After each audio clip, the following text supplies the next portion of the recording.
पुण्यातली बातमी आहे। पुण्यातल्या सावित्रीबाई फुले विद्यापीठाच्या मुलींच्या वसतिगृहामध्ये काय चाललंय असा प्रश्न विचारला जातोय।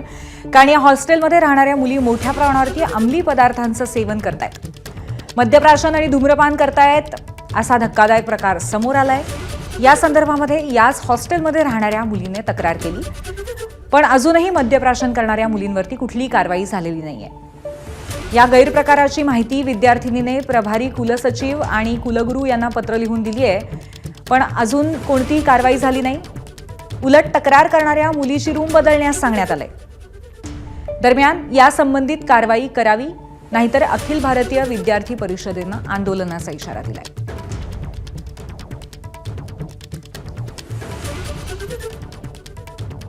पुण्यातल्या सावित्रीबाई फुले विद्यापीठाचं नाव राज्यभर फेमस आहे, पण आता हेच नाव वेगळ्या अर्थानं फेमस झाल्याचं आपल्याला दिसून येते। कारण या हॉस्टेलमध्ये आतमध्ये मुलींच्या रूममध्ये दारूच्या बॉटल्स आणि सिगरेटचे पाकिटं देखील आढळले आहेत। आणि एका मुलीनं असा आरोप केलाय की हे इथल्या सगळ्या अनेक मुली तिला त्रासही देतात, दारू पिऊन त्रास देतात आणि इथल्या अनेक रूममध्ये असे सगळे प्रकार सुरू असल्याचं आपल्या एबीपी माझाच्या हाती जे काही फोटोज लागले आहेत, व्हिडिओ लागले आहेत, यातनं समोर येतोय। ज्या मुलीसोबत हा सगळा प्रकार घडला आहे ती आपल्यासोबत आहे। सुषमा, नेमकं काय काय घडतं या हॉस्टेलच्या आतमध्ये? 4 भिंतींचं हे हॉस्टेल आता व्यसनाच्या आहारी जाताना दिसतंय।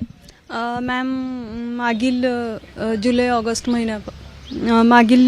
ऑगस्ट महिन्यापासून हा प्रकार चालू आहे। म्हणजे माझे रूममेट हे दारू पितात, सिगारेट ओढतात, अंमली पदार्थांचं सेवन करतात आणि यांना मी वारंवार सांगून देखील त्यांनी मला त्रास दिलाय।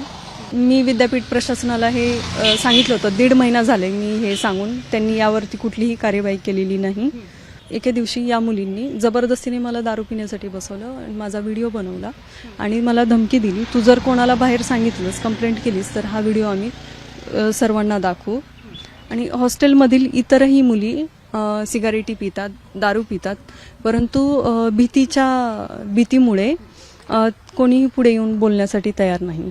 तुझ्या रूममेट्स असू देत किंवा अशा मुलींना बाहेर काढण्यासाठी किंवा हॉस्टेल काही कारवाई करतंय का, किंवा त्यांनी काय असं आश्वासन दिलंय का तुला? नाही, त्यांनी मला फक्त रूम चेंज करून दिली। तेही मी कुलसचिव मॅडमना जेव्हा लेटर लिहून दिलं, जवळपास 12 दिवसांनी त्यांनी मला रूम चेंज करून दिली। त्या अगोदर मला त्यांनी रूम चेंज करून दिली नव्हती। त्यांच्यावर कारवाई केली नाही, तुझी रूम मला रूम चेंज करून दिली त्यांनी।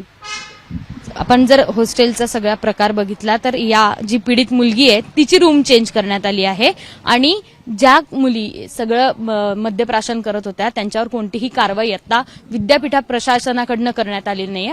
पुण्यातल्या जर विद्यापीठातल्या वसतिगृहात, त्यातही मुलींच्या वसतिगृहात असे सगळे प्रकार सुरू असतील तर तरुणाई कोणत्या दिशेनं जात आहेत असा हा प्रश्न या निमित्तानं पुन्हा एकदा उपस्थित होतोय।